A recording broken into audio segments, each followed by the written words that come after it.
matin, bonjour ou bonsoir tout le monde.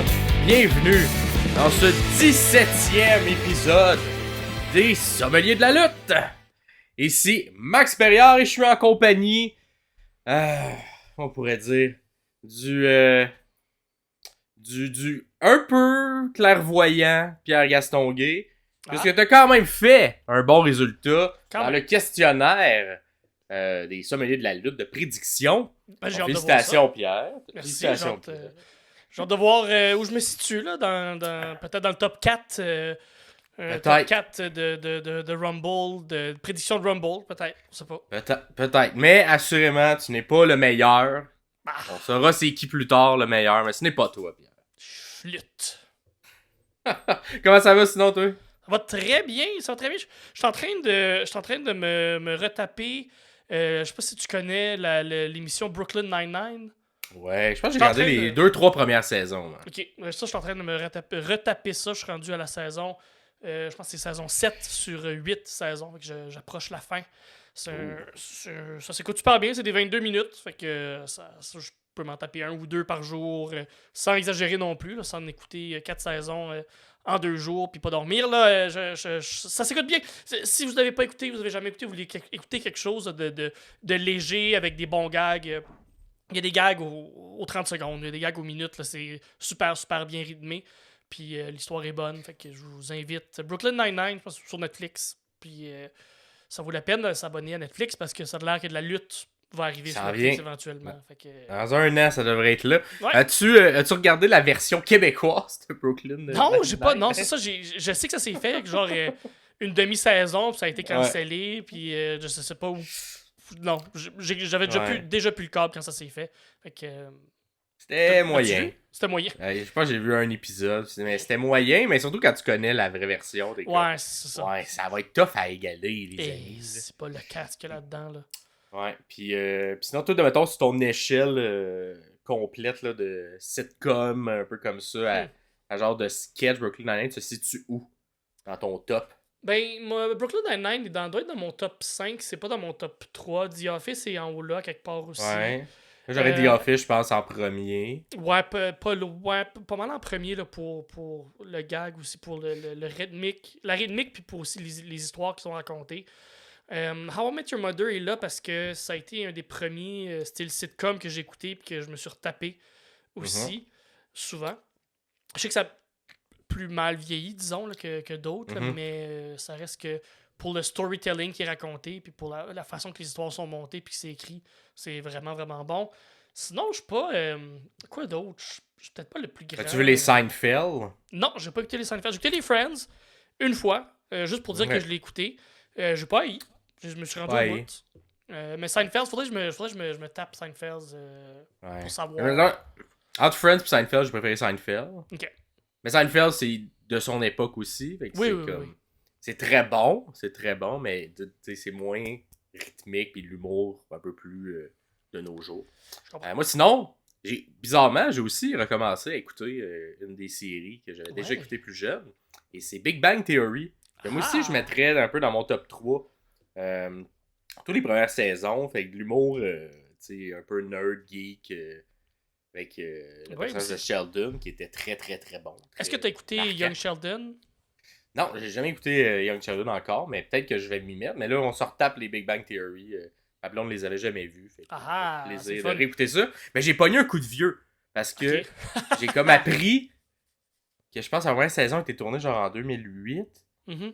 Mais genre moi, dans ma tête, j'étais un adulte, tu sais, quand j'écoutais Big Bang. Tu sais, j'étais pas un ado. Puis là, j'étais comme... Asti, il me semble que ça fait tellement longtemps que c'est sorti. Mais j'étais un adulte quand je l'écoutais. Fait que là, je me suis rendu compte que j'étais en trentaine, asti. Oui, ouais, c'est ça. On commence à avoir l'âge des gens qui sont dans les sitcoms qu'on écoutait. Fait que c'est ça. C'est ça. Mais bon. Fait que deux séries qu'on vous conseille, les sommeliers. C'est pas ça qu'on fait d'habitude, mais 2 petites séries humoristiques qu'on regarde présentement. Un sommelier, ça conseille du vin, mais ça peut aussi conseiller de la bière. Fait que voilà. Exact. De la lutte ou du drôle. Et sinon, vous, public, comment votre semaine a été? Ben, on a eu quelques commentaires. D'ailleurs, dans le dernier épisode, je faisais part de encore mon problème, un peu de résidus de tout. Et j'ai Dr. Kim qui nous écoute, qui m'a confirmé que c'est pas grave. Phew! Ah, phew! Espérons qu'elle est vraiment docteur, mais qu'elle me dit que c'est pas grave, que c'est un résidu de tout et que c'est normal jusqu'à 6 semaines après avoir eu une grippe ou quelque chose qui relie tout ça. Bon. Fait que, elle m'a même envoyé ça en message vocal. Fait que, t'as doit être un vrai docteur, parce que c'est le genre de docteur qui a comme pas le temps de taper. Moi, ça m'énerve, quelqu'un qui m'envoie un message vocal, mais là, j'étais comme, je vais l'écouter.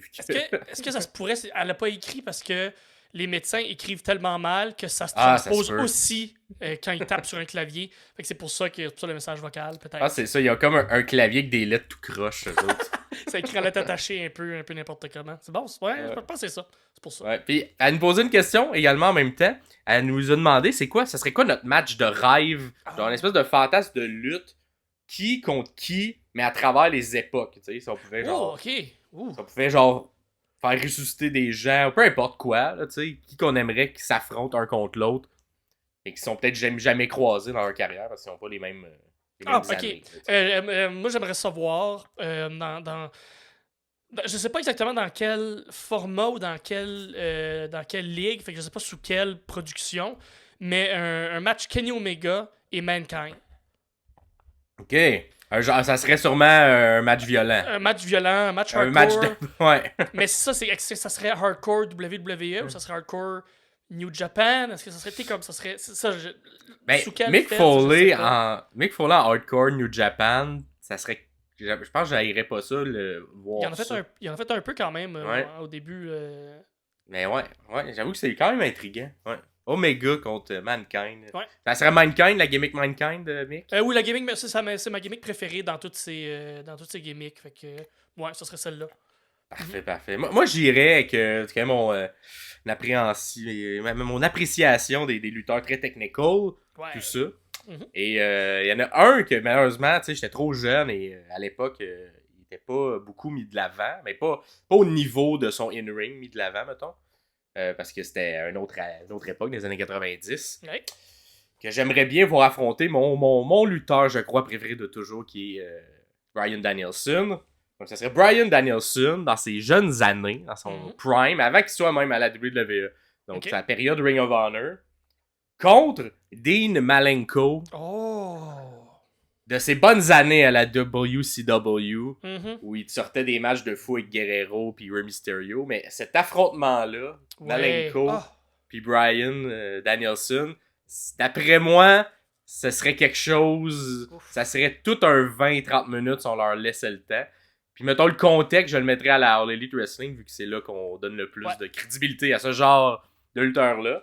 Ça aurait pu être peut-être au 205 Live, qu'un moment donné, il était quand même plaisant également. Ouais. Cruiserweight à regarder. Mais, deux lutteurs très technical, très bons, capables de tout faire. C'est lui le Man of a Thousand Hole? Hey, je pense que oui, je pense que c'était un de ses...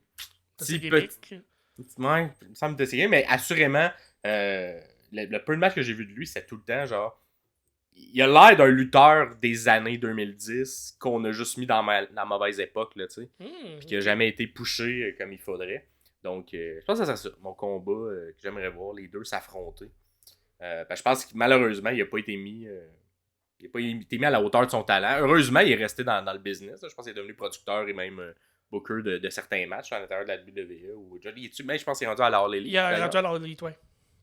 Fait que heureusement, il a pu poursuivre son après-carrière de lutteur encore dans le milieu de la lutte, à voir si Bryan fera ça. Donc, il aurait pu se croiser, c'est ça le pire, parce que Bryan a commencé sa carrière professionnelle à 99 sur la scène indépendante. Et Malenko a pris sa retraite en 2001. Fait que ça aurait pu être un match-up si Bryan avait été dans les grandes ligues dès le départ. Mais malheureusement, on a dû attendre un autre 10-12 ans avant que Bryan monte à la WWE. Et ça faisait longtemps que Dean n'y était plus. Nope. Donc, ça reste ça. C'est ça mon âme. Mais c'est pas la question, Dr. Kim. Donc, ensuite, on a eu plein d'autres beaux commentaires là, sur YouTube. Ouais, via YouTube, il y a Samuel qui nous dit juste magnifique travail. Puis merci. Même le plus petit des commentaires nous fait chaud au cœur. Tant que c'est pas une insulte, on est bien content de savoir que vous aimez ce qu'on fait. Fait que nous autres, ça nous encourage à continuer à le faire. Merci beaucoup, Sam. Vraiment. Puis n'hésitez pas à... Exact, tu sais, des fois, c'est obligé d'avoir tout le temps des opinions dans vos commentaires. Tu peux juste mettre des commentaires pour dire ce que vous avez aimé ou pas, ou juste un beau commentaire comme ça, gentil, ça nous fait chaud au cœur. Comme ça, là, un like, puis... Un like, tu sais. Pas obligé d'être dans la gorge, les likes, ça peut être aussi sur les vidéos, sur les plateformes, des 5 étoiles, tout ça, mettez des likes où on peut. Et pour vrai, ça l'aide l'algorithme, là, pour ceux et celles qui ne le savent pas.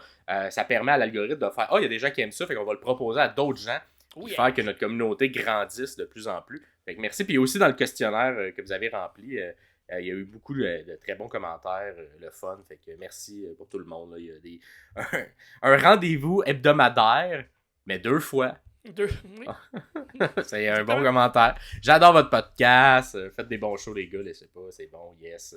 Bon questionnaire. Merci tout le monde pour ces beaux, trucs. Et on aime ça. On va faire, et parlant de questionnaire, hein, on va commencer la carte de Royal Rumble 2024. Mais avant, le petit Lexix, le classique, la chronique Lexix. Et cette semaine, ça va être les termes pay-per-view, PPV ou PLE. Donc, pay-per-view ou Prime Live Event, parce que la WWE a changé un peu le format. Qu'est-ce que c'est? Ben, c'est un événement de lutte qui est diffusé en direct. À l'époque, ben, pour certains, c'est encore à la télévision ou en streaming. Puis les spectateurs normalement doivent payer un supplément un peu plus pour avoir accès à ces choses-là. Bon, évidemment, la dynamique des médias change et il va continuer de changer dans les dernières années. Donc là, on apprend que maintenant, même le deal télé, de ce que j'ai compris, sera rendu sur Netflix. Donc là, un supplément sera toujours rendu nécessaire, de ce que je comprends aux États-Unis, pour la WWE. Mais pendant longtemps, les Premium, là maintenant, pour on dit plus pay-per-view, c'est parce que c'est à l'intérieur de la plateforme Peacock et fait du Premium Live Event également. Donc, c'est une nouvelle forme de manière, mais en gros, un événement important. Ça, il faut se rappeler, là, peu importe ça va être quoi son nom. C'est un événement un peu plus mis de l'avant, comme le Royal Rumble. Donc, un événement, c'est ça, tu sais, qui se met beau. Normalement, il sort le dimanche ou le samedi, tu sais. Il s'est habillé chic. Il s'est mis belle ou beau. Puis il se présente devant nous, fans de lutte, en espérant qu'on l'apprécie et qu'on aime ses moves de danse sur le ring. Puis souvent, c'est un cheminement vers une fin ou un début d'histoire ou une continuation ou un point d'exclamation dans l'histoire de lutteur. Fait que souvent, c'est des plus gros matchs avec des plus gros payoffs aussi. Exactement. Fait que ça fait le tour de la chronique Lexix. Enchaîne avec ta chronique fait farfelu. Ouais, c'est l'effet farfelu sur le Royal Rumble. On est dans la saison du Royal Rumble. On s'en va vers WrestleMania. On pointe la pancarte qui est là. Donc, j'ai quelques fun facts. Tu l'avais souligné la semaine passée. Donc, c'est Pat Patterson, un Montréalais, un Québécois, qui est venu avec l'idée en 1987 du Royal Rumble. On va pas en dire plus longtemps. C'est assez clair comme fait. Le premier tease, toss, quand la personne saute ou est garochée par-dessus la troisième corde, se tient sur celle-ci et les deux pieds qui pendent. Comme, oh non, je vais tomber. La première personne à avoir fait ça serait, d'après ce que j'ai cru voir, Shawn Michaels au début des années 90. Donc, c'est lui qui aurait fait pour la première fois ce spot-là. Il y a quelques numéros qui ont encore jamais gagné le Royal Rumble. Donc, 4. Allez. Le 4, le 6, le 7, le 9, le 11, le 12, le 15, le 16, le 17, le 20, le 21, le 26. Et maintenant, le 15 ne fait plus partie de cette liste parce que Cody Rhodes est rentré en 15e position. Donc maintenant, il ne reste plus qu'une dizaine de numéros qui n'ont pas encore gagné le Rumble. Fait que... à qui la chance? Sinon, en 1996, dernier fait farfelu sur le Rumble, en 1996... le Royal Rumble de cette année-là marque pour la première fois l'apparition de Hunter Hearst Helmsley, qui va plus tard s'appeler Triple H. 3H. Et Triple H, préparation Triple H, qui lui a gagné le Rumble de 2002 et de 2016. Donc, il a gagné 2 Rumbles. Et il y a un record dans un des Rumbles qu'il a participé et qu'il est qu'en 48 minutes et 1 seconde, c'est lui qui a la plus longue présence sans avoir éliminé personne. Donc, pendant 48 minutes et 1 seconde, il n'a pas éliminé personne. Il est rentré. Il a joué défensif. Ouais, exactement. Il est très très défensif. Il a joué defense, puis après, il s'est fait coller d'or après 48 minutes. Fait que c'est lui qui a ce record-là de la plus longue présence sans éliminer personne. Donc, je crois que c'est au Rumble 96 à sa première présence, si je me trompe pas. Sinon, c'est un moment donné, là, quand il a participé à un Rumble. Fait que c'est ça. Fait farfelu sur le Royal Rumble. Voilà. Ben, génial. Merci Pierre. Et on enchaîne tout de suite avec une petite analyse et on va faire un peu le questionnaire à travers tout ça. Fait que tout d'abord, on avait le kick-off, le pre-show. Est-ce qu'il y avait un match non annoncé qui s'est déroulé durant le pre-show? Malheureusement, il n'y en a pas eu. Seulement 31% des gens avaient dit qu'il n'y en allait pas avoir. Et moi, j'étais convaincu. Moi, j'étais parmi ceux qui ont dit non, clairement. Mais je suis surpris que plusieurs personnes espéraient un match. Parce qu'il y en avait seulement 4 d'annoncés. Ouais. Et d'ailleurs, on y reviendra peut-être lors de notre prochain épisode où on va faire un retour sur les matchs qu'il y a eu dans la semaine. Mm-hmm. Mais un peu déçu que le match entre le championnat par équipe féminin n'a peut-être pas eu cette vitrine-là, justement, à l'intérieur du Rumble. Et il a plutôt été placé de manière sans trop de build-up. C'était parmi nos trucs qu'on souhaitait pour l'année 2024. C'était justement qu'on ait peut-être un peu plus de légitimité autour de la division par équipe féminine. On avait espoir en mettant Chance et Carter comme championnes, qui étaient des grandes championnes à NXT. Malheureusement, pas de build-up, rien, un match qui pop. On n'a pas laissé le temps de crédibiliser les deux filles. Puis on a tout de suite changé la belt, même pas dans un pay-per-view, même pas dans un PLE. Fait que c'est peut-être quelque chose qu'on aurait pu peut-être construire à SmackDown puis qui arrive dans le pre-show qui suivait. Ça aurait au moins un peu donné de légitimité aux filles. Je sais pas ce que t'en penses, toi. Là. Je suis complètement d'accord avec toi de le mettre sur une plus grosse plateforme, même si c'est en pre-show. On l'a déjà vu avant des changements de titre. Ouais. Fait que tant qu'à le faire à SmackDown dans un go-home show, en même temps, est-ce qu'il y a plus d'yeux sur le SmackDown que sur le YouTube en pre-show? Peut-être une plus grosse plateforme à ce moment-là. Ça reste que dans le ring du Royal Rumble, dans le setup du Royal Rumble, ça paraît bien, puis ça quand même légitimise un peu les ceintures.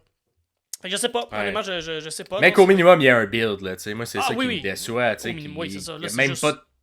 Rien. C'est juste, on change rien. Puis, ben, c'est classique, division par équipe féminine. Ouais, c'est ça. Malheureusement, on va espérer que ça va changer avec les Kabuki Warriors. Ouais. Mais...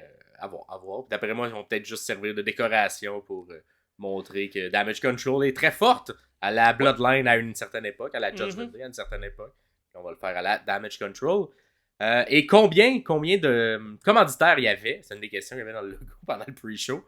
Et là, il y en a eu quand même beaucoup. Il y en a eu 9. Et personne n'a eu la bonne réponse. Fait que 9 commanditaires. Fait que c'est notre genre de question un peu drôle qu'on a mis en pre-show parce qu'il n'y avait pas grand-chose à parler de ça. On enchaîne avec le pay-per-view et on commence le premier match de la carte qui est le Royal Rumble féminin. Et c'est mon match préféré. Je pense que c'est ton match aussi préféré de la carte. C'est pas le match que je vais vous décrire, mais c'est mon match préféré aussi de la carte. Exact. Et c'est moi qui ai eu la tâche de vous analyser ce Royal Rumble-là. La grosse tâche. Fait quand même un peu plus d'une heure de lutte. Vraiment constante. Fait que vous me direz si vous appréciez ça. On va mettre des images au fur et à mesure. Mais c'était. Moi j'ai bien aimé.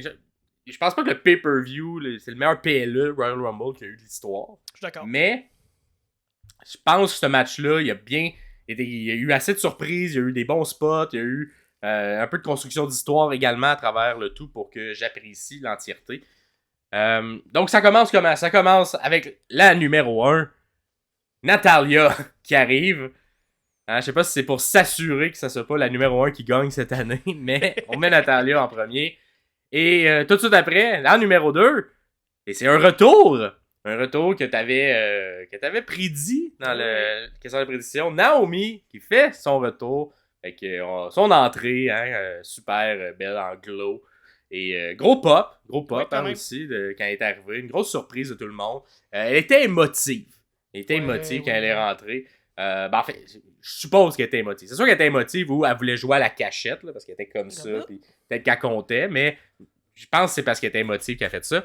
Et là, on a un petit affrontement entre les deux qui se connaissent bien quand même, qui ont eu beaucoup d'années ensemble à l'intérieur de la WWE.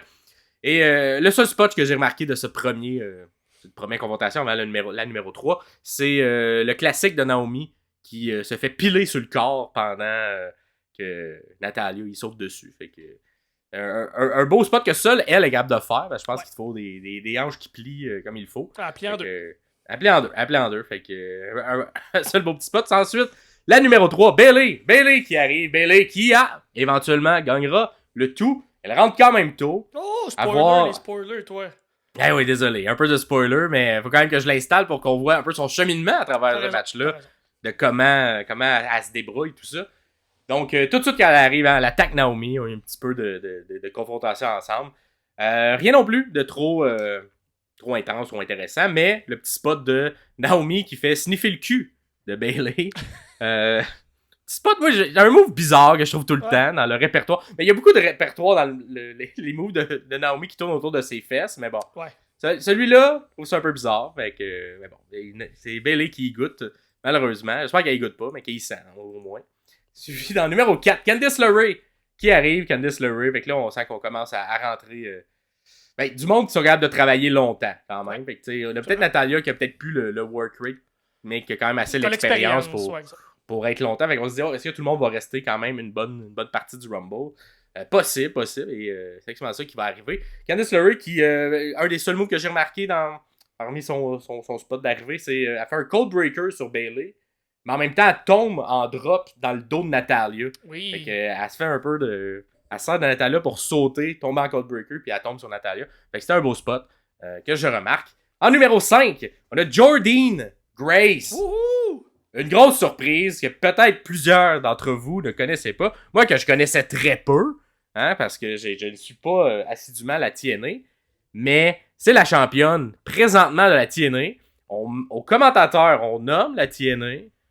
On sent que ce n'est pas comme au début des années 2000 où on faisait la stratégie qu'on fait présentement avec l'All Elite Wrestling d'ignorer la TNA, de rien dire. Là, on sent que c'est en dessous et que la WWE n'a pas peur d'amener même les championnes de la TNA dans son Royal Rumble féminin.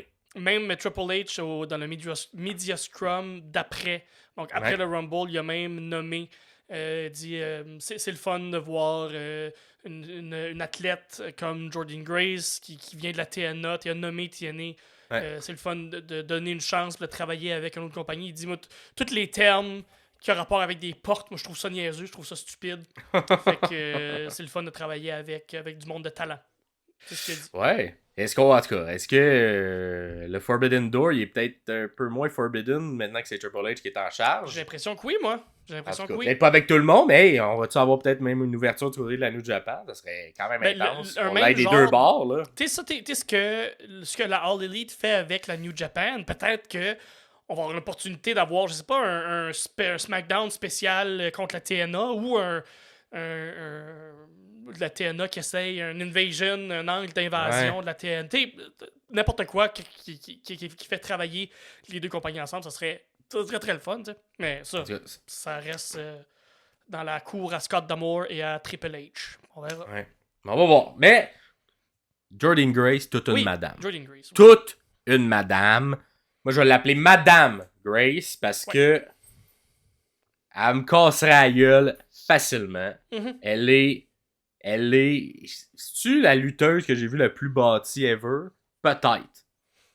Elle est tellement puissante, tellement petite, compacte. Un peu une shape, tu sais, à la... Tu sais, très culturiste, évidemment, dans la shape, mais une force brute, c'est pas juste incroyable. Dans l'apparence, c'est aussi dans la force, là, dans le horsepower. Exactement. Fait que là, on a un petit rappel de Naomi qui était Trinity Fatou à la TNA. Il revient de la TNA. Il vient de perdre sa ceinture, justement, contre Madame Grace. Fait que là, un petit face-à-face contre eux. Fait que tu sais, j'aime ça qu'on rappelle l'histoire, mais d'une autre compagnie. C'était quand même un beau petit clin d'œil à voir si Madame Grace éventuellement viendra à la WWE. Parce que je pense qu'on l'apprécie. Je pense qu'elle a le look, assurément, pour être à la WWE. Ce qui va être malheureux pour Ivy Niles qui... Ouais. Qui a un look semblable, mais un peu moins impressionnant, évidemment. On y viendra d'ailleurs à Ivy Niles, mais il n'y a pas eu le meilleur Rumble non plus. Et là, le face-à-face entre Madame Grace et Naomi, ça passe. Et là, elles vont s'affronter? Vont se battre? Non, elles s'aiment, elles se font un câlin. J'ai eu peur. Mais ensuite, tout de suite, qu'elles se détestent parce qu'elles cassent la gueule, ok? Fait que là, on sait pas ce qui se passe, mais il y a un petit spot de Halo, puis non, fuck you, on se bat. Et c'est un peu le seul moment que j'ai noté de toute cette madame-là, Madame Grace, qui arrive, et son beau spot. En troisième position, on a Indy Hartwell. Alors, bien joué, Indy, de mettre ton nom sur ton kit, hein, parce qu'évidemment, un peu plus nouvelle, un peu plus green, fait qu'elle a mis un Indy direct devant son torse, fait que on peut savoir que c'est son nom. Elle est en tag team avec Candice d'ailleurs, hein, fait que là, elle arrive et là, on vient se faire un petit tag team avec Candice sur Bayley. On pose. Puis là, tu vois, une fois qu'elle fait son move avec Candice, elle fait comme une pause avec Candice où il se touche les mains comme ça. Et là, petite erreur de recrue. Elle pointe pas l'affiche de WrestleMania pour dire qu'elle s'en va. Elle fait un thumbs up à l'affiche de WrestleMania. Mais non. Là, je suis comme, là, tu peux pas botcher, pointer le truc de WrestleMania. Là. C'est pas c'est comme ça, c'est pas comme ça, faut que tu fasses. En même temps, peut-être qu'elle était super bien élevée, puis ses parents lui ont tout le temps dit c'est pas poli de pointer. Ah, peut-être. Mais bon, tu sais, on s'entend, ça sonnait rookie de faire un thumbs up. Un thumbs up à WrestleMania X large, là, tu sais. S'ensuit. C'est le seul truc que je me suis noté. S'ensuit en numéro 7, Asuka. Asuka qui arrive avec, évidemment, un masque comme Asuka sait le faire, un peu épeurant, à la japonaise. Il fait un peu penser, d'ailleurs, à Spider-Man, d'ailleurs, que tu jouais éventuellement. Il y a un petit bout, mais oui. Le méchant dans Spider-Man avait le premier, avait un masque comme ça. Toute sa gang avait des masques comme ça. Oui, c'est vrai. Fait une inspiration japonaise. Évidemment, quand Asuka arrive, Bayley est comme pas contente. Elle est surprise, hein? Elle est surprise, pas contente. C'est ça un peu qu'elle vendait. Fait que là, je comprenais pas. Fait que là, on sent que ils s'en ont pas parlé. Oui, c'est ça que je comprends. Ils s'en ont pas parlé avant qu'Asuka était dans le show parce qu'il aurait peut-être changé le plan de match. Mais en tout cas, fait que là, elle est un peu pas sûre quand elle arrive, mais Asuka, elle la rassure. Elle est comme, non, je suis dans le Rumble, puis c'est pour t'aider. On va travailler ensemble, on va travailler en équipe, puis on va te le faire gagner. Fait que là, ça rassure un peu Bayley, et il commence à travailler ensemble. Indy, qui est entré juste avant, prend Asuka dans les cordes, essaie de la sortir. Là, il faudrait pas qu'elle sorte tout de suite. Mais là, Bayley, elle vient aider sa grande chum de Damage Control. Et là, tout est bien qui finit bien. On a sauvé. Et on réussit ensemble à éliminer Indy Hartwell, qui est la première éliminée du Rumble. Alors, dans le questionnaire, vous avez mis Indy Hartwell. Vous avez des points, mais je pense que personne n'a mis Indy Hartwell, malheureusement. S'ensuit, en numéro 8, Ivy Nile, qu'on parlait, qui n'a pas eu une bonne entrée. Là, on ne mettra pas les photos, mais un botch avec Naomi sur une portée. On sent que, je pense pas qu'ils se sont croisés, Naomi et Ivy Nile avant. Et là, la petite communication lors de la portée, c'est mal faite. Et là, le seul autre bout qui m'a fait rire dans ce segment-là, c'était Bayley qui étranglait quelqu'un, mais parlait à Michael Cole en lui disant « Ah ouais, viens dans le ring, je vais te casser la gueule, puis il va te rappeler c'est qui. » Et là, Michael Cole en profite à ce moment-là pour dire que c'est le meilleur, il a le record du meilleur commentateur qui est resté le plus longtemps dans un Rumble, à 86 secondes. Fait qu'on vient semer quelque chose parce qu'on y viendra un peu plus tard, mais il en profite avec une Bayley qui est une heel et qui parle. Il me fait un peu penser à Kevin Owens qui a fait ça également à une époque avec Michael Cole, qui pendant ses matchs il parlait. Puis, si on recule de je pense que c'était 1 an ou 2 là, quand le Bayley était au top de son côté heel. Je pense que quand elle faisait ses segments Ding Dong, Halo, elle avait une genre de petite feud contre Michael Cole. Fait que c'est un rappel de tout ça aussi, là, de leur discussion, leur confrontation. Exact. En numéro 9, on a Katana Chance, l'ancienne championne par équipe, moitié de la championne par équipe. Elle n'a pas le temps, malheureusement, d'être bonne. Elle se fait prendre tout de suite dans un suplex en chandelle par Madame Grace. Et là, quand Madame Grace fait ça, Ivy Nile décide qu'elle fait la même chose avec un suplex en chandelle de Candice. Fait que là, on sentait que c'était comme la fête d'un bébé de 2 ans. Là. Qui allait souffler la chandelle en premier. Les deux, on les garde en chandelle. On s'entend la chandelle de Madame Grace est un peu plus belle. Celle d'Ivy, elle penche un petit peu. Qui poursuit un petit peu son moins bon Rumble. Peut-être la nervosité. Exact. Un peu la chandelle de pie, c'est là. Qui va tenir le plus longtemps? Qui va être le plus droit? Et c'est Jordine. Madame Grace, qui gagne le concours. Non seulement en étant la plus droite, mais en flexant, en enlevant un de ses bras, en faisant, moi je suis capable de le faire à juste un bras. Et boum, on fait tomber en souplex les deux compétitrices. S'ensuit en numéro 10, Bianca Belair, qui arrive en courant. Elle n'a pas le temps à perdre. Elle fait un double, genre de natural selection sur Damage Control, Bayley et Asuka. Bayley ensuite sauve Asuka pour une deuxième fois de l'élimination de Belair. Il s'attaque ensuite à Candice et Katana dans le coin. Ça, c'est Belair qui fait ça. Fait que là, elle y va pour les 10 coups de poing. Mais elle se fait interrompre. Fait que avant qu'elle interrompe, boum, elle fait un truc en arrière. Elle ramène une Bayley, elle ramène une Candice, elle essaie de faire finir ça. Non, finit pas. Elle se débarrasse avec un Spinebuster de Bayley. Un Spinebuster de Candice. Les deux sont à terre. Elle prend Katana, la troisième. Elle lance sur les deux autres à terre. C'est un carnage. On veut vendre Belair fort. Tu sais, quand tu dis que t'as un 90 secondes pour te faire valoir quand tu rentres dans le Rumble, c'est un bon 90 secondes parce qu'elle finit avec un standing shooting star press, c'est 3 en même temps. Quoi de plus? Un gros 90 secondes de Belair que toute l'attention a été sur elle. Et c'est la première que je trouve que avec Jordan aussi, mais il y avait un peu plus d'un pop, mais que vraiment qui s'est servi de son star power pour faire non, moi c'est mon spot, j'arrive puis tout le monde va me regarder quand j'arrive. S'ensuit en numéro 11, Kairi Sane. Et Kairi Sane qui look, là, on s'entend, le changement de gimmick, c'est parfé. C'était très très bon. Flamboyant, le parapluie, le tout charisme, ça. et tout. Je trouve que ça fait mieux, en tout cas en Amérique du moins, là, je trouve que ça fait vraiment mieux ce personnage-là. Et là, on a un Damage Control qui est rendu à 3. 3 contre 1. Et là, qui qu'on attaque, on a avec Belair qui était trop forte, fait qu'on se met à 3 contre 1 contre Belair. Cependant, Belair réussit à s'en sortir. C'est Candice qui se fait éliminer malheureusement à 3 contre 1 avec Damage Control. En numéro 12, on a Tegan Nox qui arrive en courant, elle aussi. Elle a vu Belair faire ça. Elle dit, moi tout, je vais faire ça. Je vais essayer d'avoir un bon momentum. J'ai beaucoup de spots à faire. Fait qu'arrive Cannonball inversé, que j'aime bien. Au lieu de faire le Cannonball par en avant, elle le fait par en arrière. Puis, fait qu'elle fait ça sur Bayley dans le coin. Ensuite, on a Madame Grace qui soulève en powerbomb facilement Tegan Nox.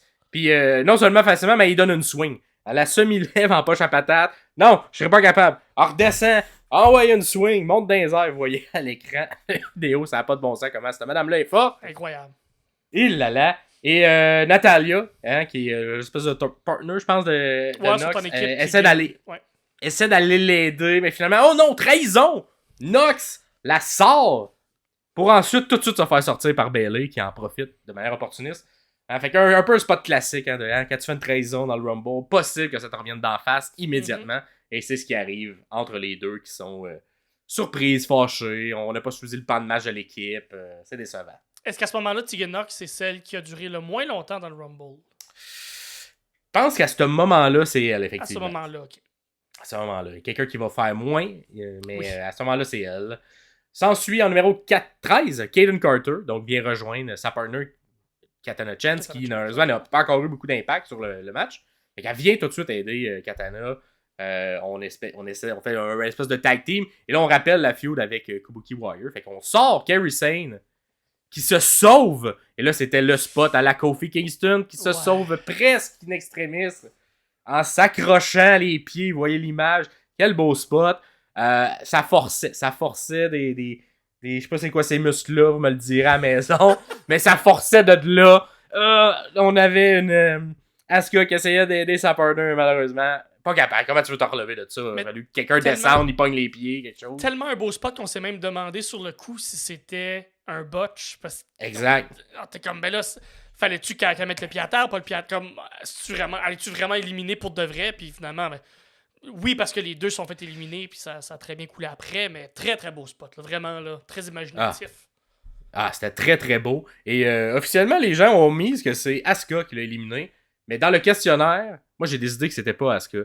Parce qu'Asuka essaie de l'aider, mais malheureusement, il est pas capable de la ramener, puis là, elle tombe. Fait que c'est techniquement Asuka qui l'a touché la dernière fois, mais non. Moi, là, c'est pas Asuka qui l'a éliminé, c'est beaucoup plus Katana Chance et le tag team qui l'a éliminé pour rappeler la feud. Fait que je ne suis pas d'accord avec ce que les gens ont mis sur Wikipédia. Parce que la raison de l'élimination de Kairi Sane, c'est pas Asuka. Fait que j'ai décidé, parce qu'on avait une question, est-ce qu'il y avait avoir des gens de Damage Control allaient s'éliminer entre elles? Moi, j'ai décidé que non, ce n'était pas. C'était pas une erreur, c'était pas rien. Elle essayait de l'aider. Elle est sortie, malheureusement. Je supporte ton choix.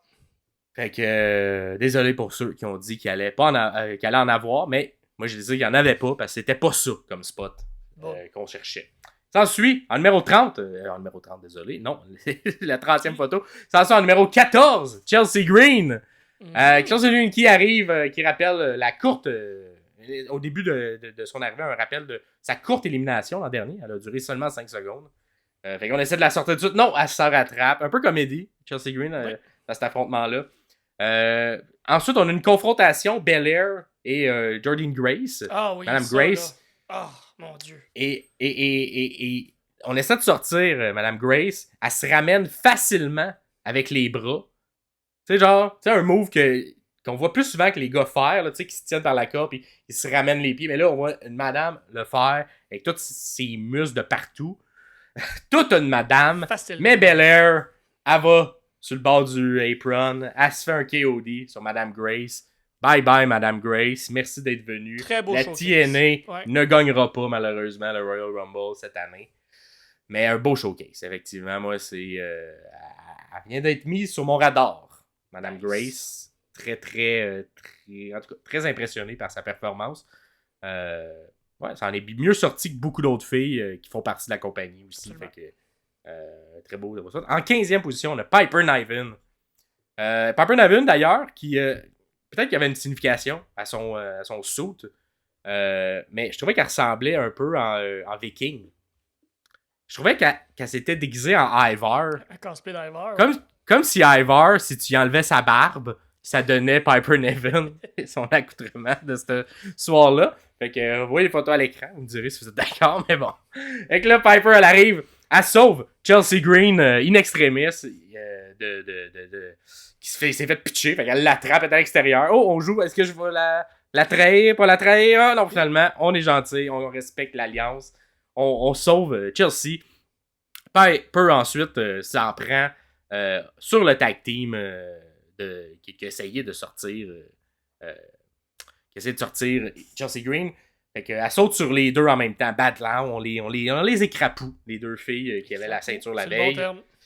Exactement. Et pendant ce temps-là, Piper écrase dans le coin des adversaires. Fait comme les trois coins. Mais dans un des coins, c'était Chelsea qui était pogné là. Fait qu'elle écrase, malheureusement, accidentellement, Chelsea, qui vend, qui est toute dizzy. C'est la première fois qu'elle se fait attaquer de cette manière-là. On y reviendra plus tard. En 16e, Xia Li qui arrive avec des épées, d'ailleurs. Et moi, ça, c'est tout le temps un concept que je suis comme, les filles, les gars, comprenez que dans un Royal Rumble, il n'y en a pas de disqualification. Absolument. Pourquoi tu rentres pas avec tes deux épées dans la place, coupe des bras, c'est bien plus facile à sortir. Le monde peut pas se retenir à travers la corde s'ils ont plus de bras. Mais non, elle laisse ces épées-là comme quelqu'un qui comprend pas, qui peut gagner facilement en rentrant des épées. On avait Drew McIntyre qui faisait ça dans le temps. Il me frustrait jamais rentrer avec son épée dans le match. Fait que bref, on sent qu'on est en train de remplir le ring. Là. On remplit le ring, on est rendu 16e. On veut du monde, on veut que quelqu'un arrive à un moment donné et en élimine quelques-unes. En 17e, tout de suite après, Zelina Vega arrive avec des ailes de métal. Et là, j'ai cherché parce que Zelina, elle aime ça, faire des clins d'œil à des personnages de jeux vidéo. Oui. Et je fais des recherches et c'est Alyssa de Taken 7. Vous voyez une photo à l'écran. Fait qu'un jeu de combat, un jeu vidéo de combat. Fait qu'elle a un peu s'inspirer de ce personnage-là. Tout fonctionne. Je pense que j'ai trouvé la bonne personne. Ensuite, on a un petit botch au niveau de la régie. Hein, parce qu'on manque un beau monkey flip de Katana et Kaden Carter sur Piper. Donc, elle pitch sa partner sur Piper. Mais la caméra est tellement de loin qu'on met pas l'impact dessus. Fait une petite déception parce que malheureusement, c'est le genre de fille qui, avec la défaite de la veille, aurait mérité de se faire légitimer, peut-être, en étant tag team durant le match. Mais la caméra est trop loin, on la voit pas, malheureusement, ce move-là. Mais c'était un beau move, mais qu'on voit mal à la caméra. En 18e position, on a Maxine Dupree. Maxine Dupree que plusieurs ont choisi comme étant celle qui allait faire le moins longtemps.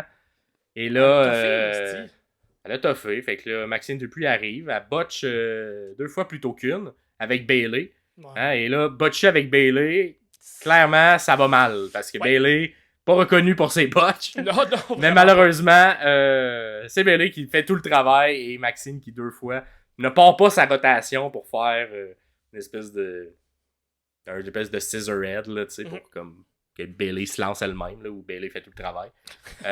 Par la suite, un autre botch de régie. La caméra était au mauvais endroit pour un Canadian Destroyer de Zelina sur Piper. Fait qu'on le manque parce qu'on voit à la place le postérieur de Belair qui est dans le chemin. Et il n'y a pas de reprise, malheureusement. Hein? Alors, on souligne mon chien, Brock Lesnar, qui est présentement là. Salut, mon Brock. Qui aime pas, il a détesté le botch aussi. Il a vraiment détesté le botch. Et par la suite, Piper élimine une des 2 anciennes championnes par équipe, Kayden Carter. Fait que Piper qui commence à asseoir sa supériorité. Et là, en 19e, on a Nia Jax qui arrive.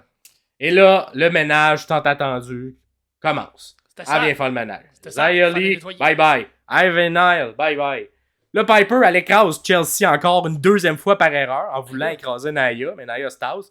Nia, par la suite, frappe Chelsea pour ensuite y faire un autre 2e splash dans le coin.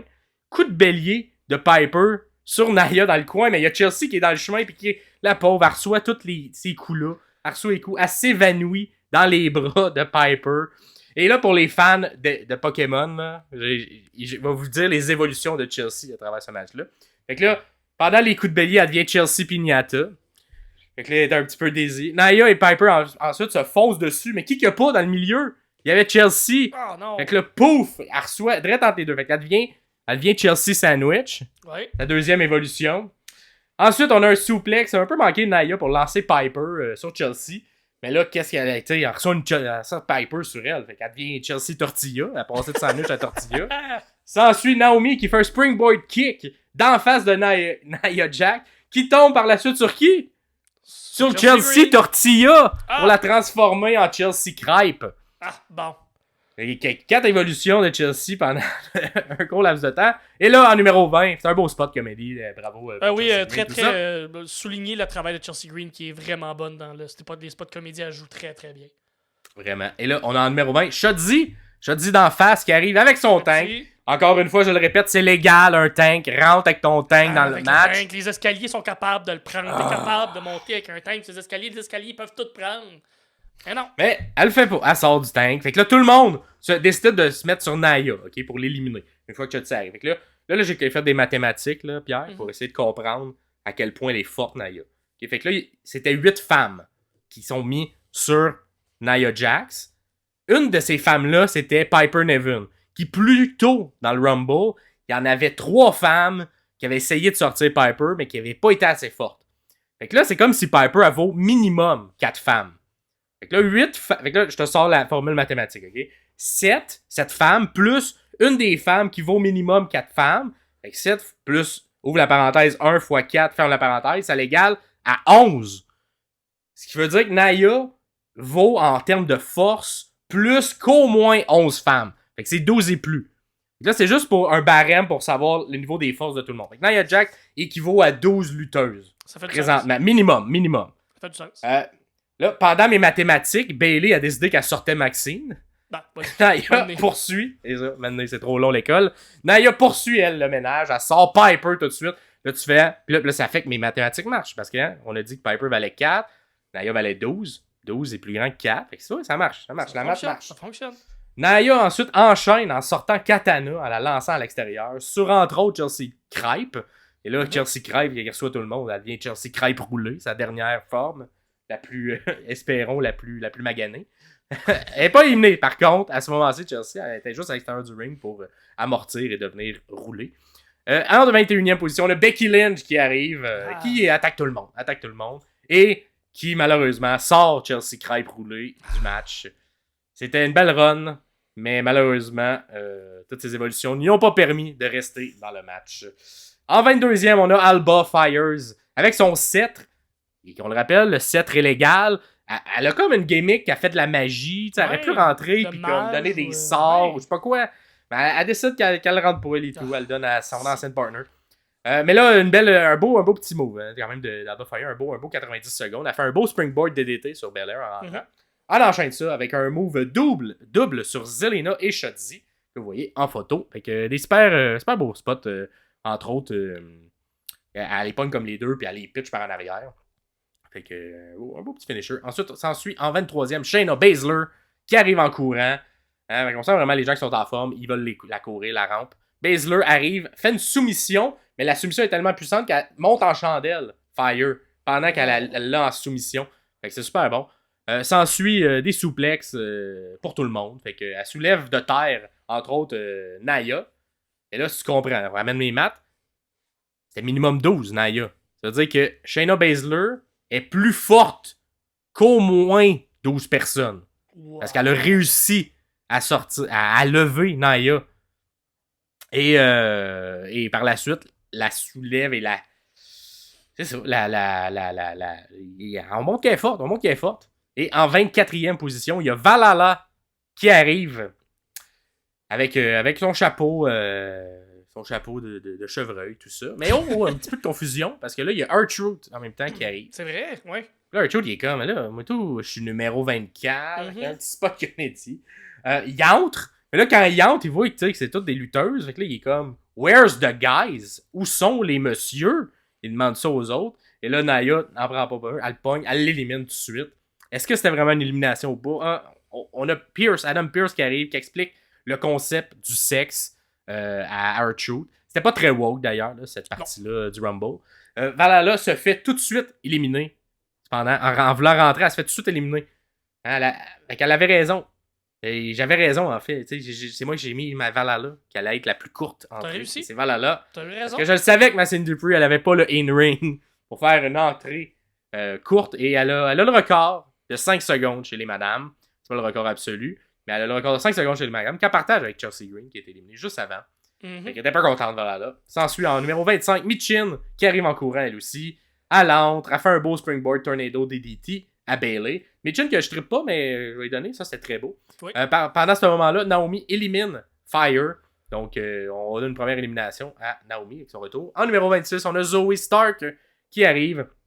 Elle rentre avec un magnifique très haut springboard dropkick dans la face de Michin. La hauteur, c'était super beau. Puis c'était direct dans la face aussi de Michin, fait que c'était beau. Oui, commence à faire un peu son tag team avec Baszler pour éliminer Zelina. D'ailleurs, un beau jeu de caméra pour ça. Quand on pitch à l'extérieur, Zelina, elle se fait quand même pitcher solidement. Ouais. Puis là, on est comme, OK, elle va se blesser, c'est sûr. Mais non, il y avait quelqu'un qui était là pour amortir, mais on le voit pas. Fait que c'était vraiment... Puis c'était avec un kick en même temps de Stark, fait que bravo la régie. Très bien fait. Pour une fois, celle-là, la régie, ça a été bien fait. Le Rumble, c'est jamais le plus facile à filmer puis à bien coordonner tout. Mais celle-là, c'était parfait. Là. Exact. Et en 27e position, on a Roxanne Perez, la prodige de NXT. Elle a seulement 22 ans. Elle est incroyablement bonne. Elle a commencé, je fais un peu de recherche, elle a commencé à 13 ans, Roxanne Perez, à s'entraîner, entre autres avec Booker T. Elle est tombée pro à 15 ans. Tu sais, moi, à 13 ans, là, j'étais pas encore au niveau professionnel au Tim Hortons pour faire des ice caps. Là. Elle est devenue pro à la lutte, à être payée. Genre, à quel point t'es bonne dans la vie quand tu me bats dans la confrontation, moi qui fais des ice caps, pis toi qui fais de la lutte professionnelle. Fait que bref, elle arrive, un espèce de, tu sais, Hurricane qui tourne à l'infini avec Stark, on va le dire, avec Stark parce que c'est un move que tu fais à deux. Une très belle chimie entre les deux, bravo les filles. Ensuite, Naya poursuit le ménage, elle enlève Michin, elle enlève Baszler, elle enlève Shotzi, let's go. Naya s'enligne pour avoir le plus d'éliminations et pour l'alert, elle a le plus d'éliminations dans ce match-là. On avance très forte, 8 éliminations. Et en numéro 28, on a qui? On a une première surprise, une première surprise dans cette fin. On a Jade Gargill, anciennement à la All Elite Wrestling, qui arrive. Elle look. Quel look. Elle look autant qu'avant. Quelle prestance. C'est fou. Et là, un petit face-off avec Nia Jax. On soulève Nia Jax. Est-ce que tu as suivi? Jade est plus forte qu'au moins 12 lutteuses. Mais c'est même 13 parce que là, Nia a éliminé Baszler juste avant, qu'il l'avait la première fois levé.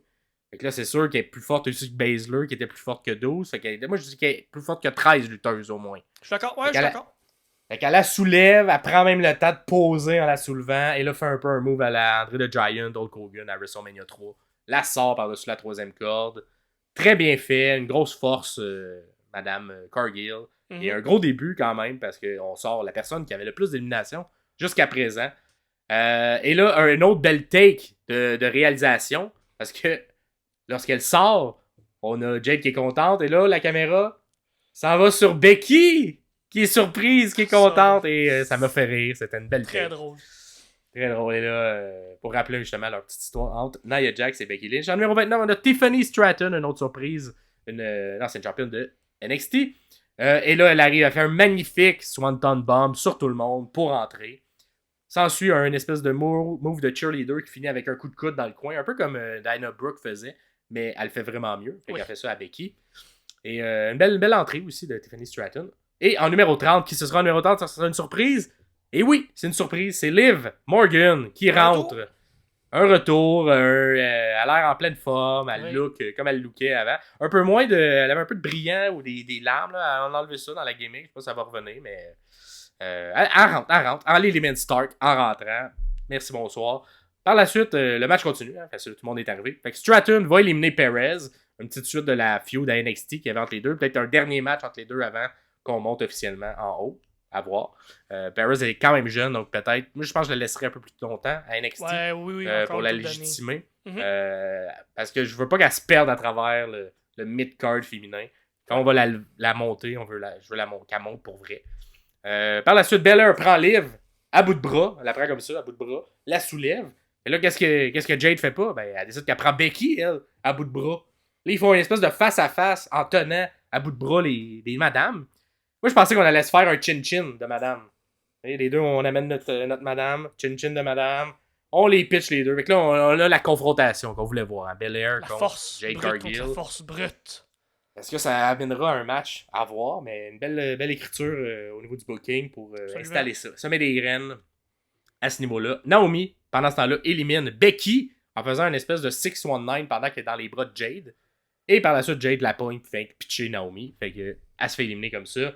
Jade continue à grimper dans les éliminations. Sur le bord du ring, on a Stratton et Belair qui se battent. Stratton tombe, mais en tombant, elle s'accroche aux cheveux de Belair. Un spot, dangereux, qui a l'air de faire mal. Et là, ça dure quand même quelques secondes où Belair la tient par ses cheveux.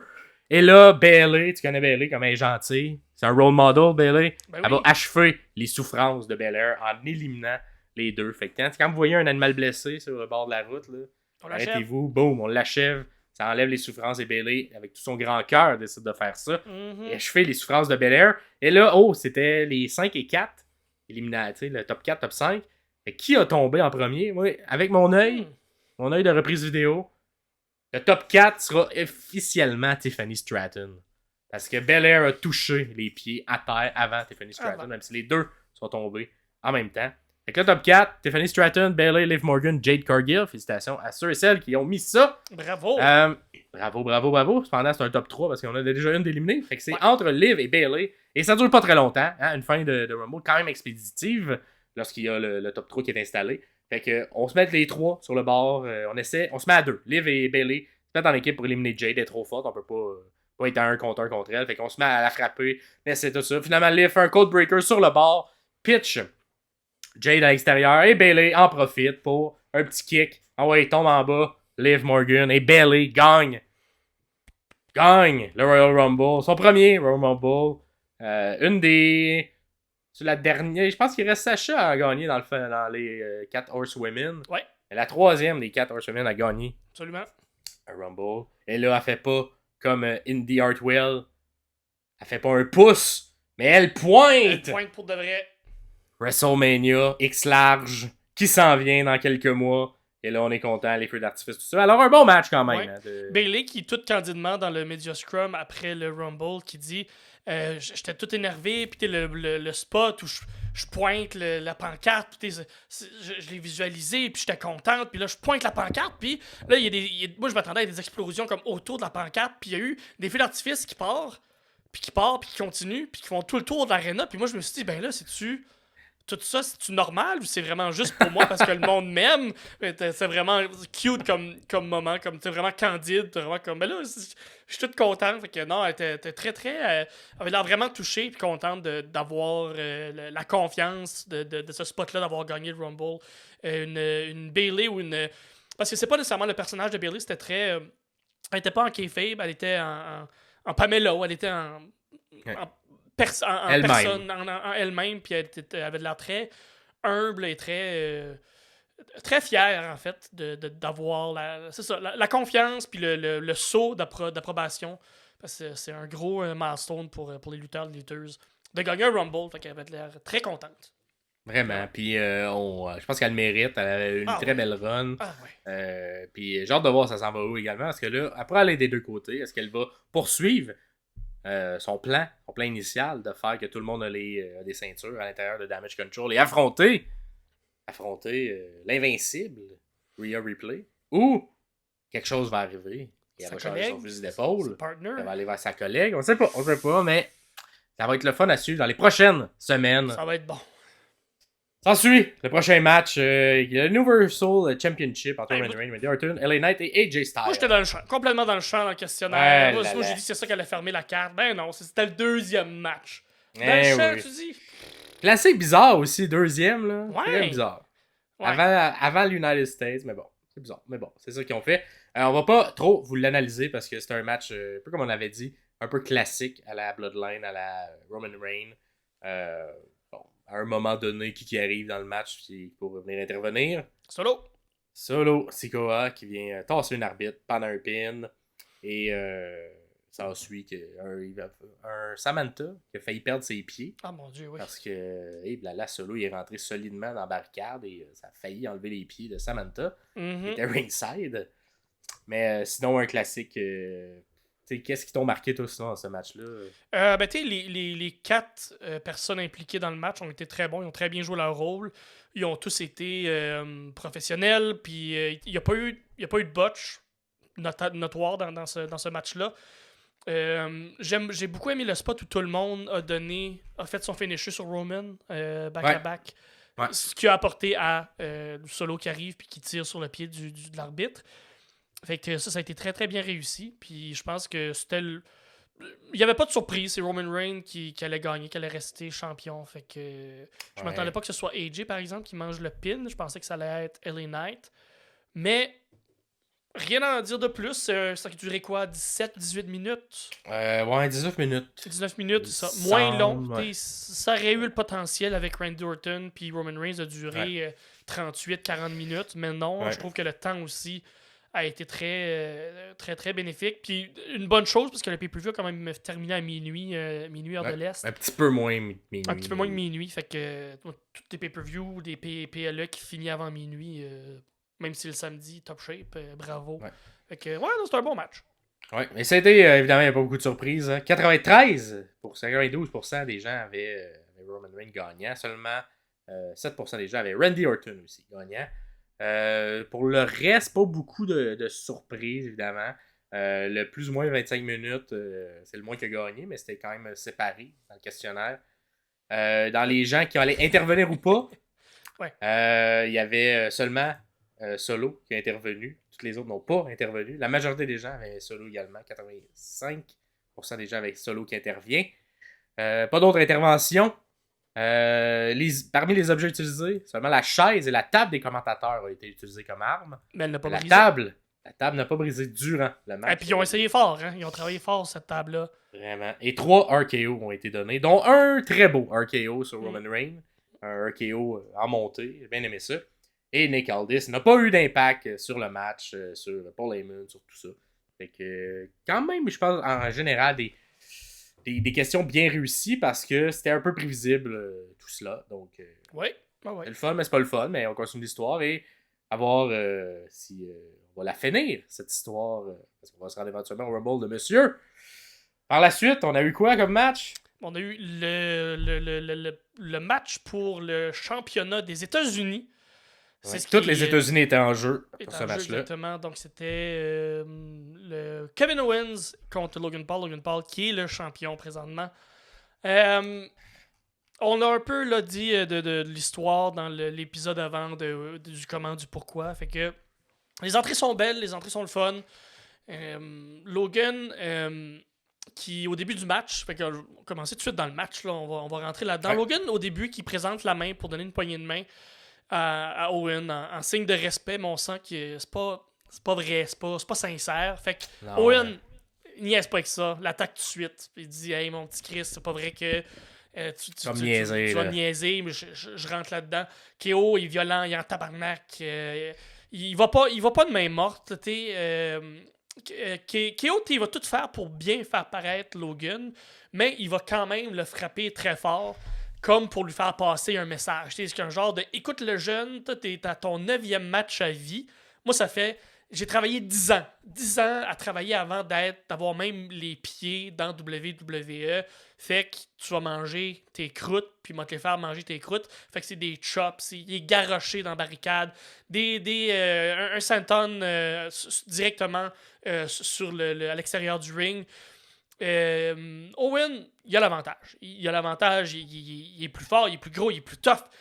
Mais jusqu'à temps que Logan frappe la main blessée de Kevin Owens, la main qui avait le plâtre. Il a mal à la main. Puis Kevin a respecté ce qu'elle a dit. Il a dit qu'il n'allait pas se présenter dans le match avec son plâtre. Fait qu'il ne s'est pas présenté dans le match. Puis ça a été à son désavantage parce que ça va tourner autour de ça. Le match, l'histoire, si je l'ai bien compris, c'est vraiment juste Logan qui est un arrogant, qui est un petit Chris qui veut juste utiliser la main blessée de Owen pour gagner. Alors que Owen, il veut juste faire mal à Logan, peu importe la façon, puis il va pas se laisser abattre par ça. Fait que Logan réussit à prendre le dessus en frappant la main, il saute sur la main, il va en dehors du ring, puis il frappe. En fait, avant de sortir en dehors du ring pour commencer à varger sur la main, Logan a fait un super beau slingshot en dehors du ring, il s'est propulsé de la 3e pour sortir. On va le dire, ou comme tu l'as si bien dit hier, Maxime, hier qui était avant-hier pour les gens qui regardent le samedi passé, forcé d'admettre, même si on l'aime pas, on n'aime pas la personne, ce qu'il représente. Logan Paul a un talent naturel comme lutteur, ça c'est indéniable. Fait qu'il est bon. Il gosse. Il gosse. Fait que c'est ça, ils sont en dehors du ring, fait que là, frappe la main d'Owen contre le poteau, contre le coin qui fait du bruit. Ce coin qui a fait du bruit pendant tout le long du pay-per-view. Garoche dans les escaliers indestructibles, leur lance dans le ring, monte dans le coin, fait un super beau crossbody et ensuite enchaîne avec un standing moonsault. Il est capable de faire un standing moonsault fluide, super facilement. Logan continue avec l'avantage. Il va même enlever le tape à Owen. Le tape qui était le peu de protection qu'il y avait autour de la main de Kevin Owens. Logan enlève tout ce tape-là pour pouvoir avoir accès au poignet. Pour essayer de reprendre l'avantage, Owen fait comme « Hey, le jeune, t'es un jeune, t'es pas vieux, t'es tout petit, m'a volé ton nez. » Il a essayé d'y voler il a volé le nez à Logan comme si c'était un enfant. Puis ça a marché parce que il s'est mis à saigner du nez après ça. Il s'est mis à saigner, c'est vrai? Il s'est mis à saigner. Fait qu'il a réussi à y enlever. Je sais pas si... Chris, j'enlève le nez de quelqu'un, c'est sûr ça va saigner. C'est sûr ça saigne. Il n'y a plus rien pour boucher le trou. Je veux dire, c'est direct. Pow! Fait que ça saigne. Ensuite, Logan qui fait comme pas parce que t'enlèves mon nez que m'a pas être capable de contre-attaquer. Il fait un genre de leg drop à la Naomi en split sur Kevin Owens. Ah oui, show off. Là. Un show off. C'est pas parce que j'ai plus de nez que je suis pas capable de faire la split. Fait que là, il est super athlétique. Il fait encore chier. C'est bizarre parce que Kevin Owens a eu comme le réflexe ou l'intelligence de comprendre que les gens avaient l'air d'aimer Logan Paul. Fait que la dynamique au début du match a comme changé où Kevin Owens s'est mis à faire des fingers puis des sockets à la foule pour prendre du heat, pour comme prendre la position du méchant pendant le match. La foule de la Floride, hein, qui aime ces gens, un tantinet redneck et est populaire sur YouTube. Ouais, exactement, parce qu'on s'entend que... Pourtant, Kevin Owens habite là, ça fait comme 10 ans qu'il habite en Floride, ça devrait être un gars considéré local. C'est un Canadien. Mais c'est un Canadien, c'est ça. Dès que t'as pas le drapeau américain tatoué sur le cœur, t'es un méchant, tu sais. Fait que ça, Owen réussit jamais vraiment à prendre le dessus. Ben, c'est très back and forth. C'est très, je veux dire, c'est 49% contre 51% du côté de Logan Paul en offensive. Des stats. J'ai fait le calcul. C'est vraiment 49-51. J'ai vraiment tout calculé en temps, en termes de coups donnés aussi. C'est vraiment très près. En fait, des coups. Exactement. Tout ça, j'ai tout mis ça là, dans mes calculs. 49-51. Je vais vous épargner là, la longue. Tous les calculs que j'ai faits, là, c'est un tableau blanc en arrière. C'est une thèse déjà. Là, fait que... Ah, ben oui, non, c'est ça. Là, j'ai déjà un 300 pages d'écrit là-dessus. Bref, Owens réussit quand même à prendre un peu le dessus à ce moment-là. Fait que des chops, cannonball dans le coin. Fait le premier et le seul frog splash du match. On a passé pas d'en avoir un deuxième, mais on n'a pas fait un frog. Non, c'est ça. Il fait un swanton de la troisième, mais Logan, il lève les genoux. Tu vois que Logan... Il a écouté de la lutte, il a compris des choses, il lève les genoux. Il lève vraiment à dernière seconde en plus. Là. Il reste pas longtemps à lever. Très bien fait. Puis là, Logan qui fait comme, hey, m'en profiter, moi et tout, moi y faire un Swanton Bomb de la troisième. Puis Owen aussi, il est pas cave parce qu'il s'est juste tassé. Fait que Logan tombe à plat, il y a personne en dessous de lui, fait que ça lui fait mal. Mais son orgueil le refaire monter sur ses pieds à Logan, puis comme monostique, Motaware, saute en dehors et revient avec un buckshot lariat. C'est pas le même qu'il l'appelle dans la WWE, mais c'est exactement ça. En profite pendant que Owen est par terre pour faire un autre splash, mais c'est pas un frog splash. Ça ressemblait plus à un genre de Uso splash ou un... une plancha splash un peu. Là. C'est comme... je pense que c'est Pat McAfee qui l'a nommé ou qui a inventé un terme, mais c'était pas un frog splash. Les mains restent en arrière. Il y a eu l'effet de grenouille. Drette ça. C'est là que Logan essaie de connecter son point en titanium. Son point en titanium qui n'a pas vraiment fait partie de l'histoire contre Kevin Owens, mais que là va, sans mauvais jeu de mots, avoir de l'impact dans le match. Ouais. Tentative de stunner de la part de Owens, contrée par Logan. Contrée par Logan. Puis là, Logan... kick la main d'Owens. J'ai-tu mal écrit ça? Je pense que je me suis trompé dans les noms. Anyways, Logan essaie de donner un coup de poing à Kevin Owens et Owens lui fait un beau super kick direct dans la main. Tiens, mon esti. Tu vois, je suis flexible, moi et tout. Je suis peut-être pas capable de faire une split, mais je suis capable de lever ma jambe, paclaw. Il y a un rebond sur les cordes et Owen essaie de faire son pump-up powerbomb, mais c'est contré parce que Logan est athlétique. Là, Owen est comme, ben, m'a te faire un stunner. M'a t'avoir émané. Mais non, ça fonctionne pas non plus. Il se tourne de bord, puis ben, il mange une belle sandwich au knuckle, un point de titanium. Et c'est là que Logan essaie de piner pour la première fois. Ou pour la deuxième fois, je pense, Kevin Owens. 1 et 2. Mais non! Kevin Owens est le premier à avoir kick-out du punch. Il y a un nom là, à son super punch. Mais là, Logan il commence à paniquer un peu, puis il demande à un de ses chums qui est en dehors, là, qui est comme sur le bord du ring ou en dehors du. Comme dans le WWE Universe, dans les fans, là, finalement. Puis il est comme, vite, apporte-moi mon point américain ici. Vite, faut que je le knock, faut que j'en finisse. Puis là, l'arbitre est comme, ben non, t'es bien cave, je suis là, je le vois. Comme, non, comme, sécurité, comme sur télé. Pourquoi ce fan-là, il arrive, là, il va-t'en? Par rapport, il n'y a personne qui le connaît, lui, à part les gens qui écoutent Internet. Ça a l'air comme. C'est qui cette cave-là? Fait que là, la sécurité fait comme, mais non, on va le tasser, on va l'enlever de là. Là, c'est Grayson Waller puis Austin Theory qui arrivent, qui prennent le point américain du dude qu'on connaît pas, puis qui vont aller le donner à Logan Paul. Puis. Là, je me souviens plus de la connexion exacte. Tu sais, je sais qu'il y a eu un peu de Grayson Waller effect où Paul était là, mais. Et en tout cas, ça semblait forcer un petit peu. C'était un peu ce bout-là. C'était pas naturel, on dirait, là, cette intervention. Mais je pense que ça va être installé dans les prochaines semaines. J'ai l'impression. Mais je pense que c'est ça. Peut-être un genre de petit clan avec Logan Paul, peut-être. Ouais, peut-être. Je sais pas. Owens va se faire un petit clan et peut-être un petit match à plusieurs. À voir. Bon, ça reste à voir. Logan essaye de connecter Kevin Owens. Donc Kevin Owens, il l'a vu venir. Il en a vu d'autres. Il est pas cave. Réussit à enlever le point américain de Logan Paul et le met sur sa main à lui. Ben oui. Et connecte Logan Paul. Ah. Le pin à terre.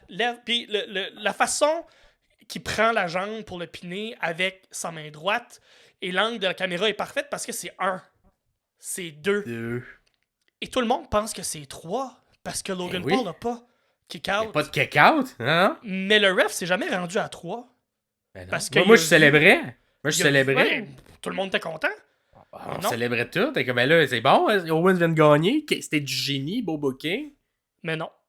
Parce que le ref, encore un meilleur booking. l'a vu de ses yeux vus, le brass knuckle, le point américain sur le point de Kevin pendant qu'il tenait la jambe. Et là, t'as le zoom parfait avec l'arbitre qui regarde. Il y a une photo présentement, là, ce plan-là est parfait. T'as la face de l'arbitre qui regarde le point américain, qui fait comme, ben non, t'es disqualifié.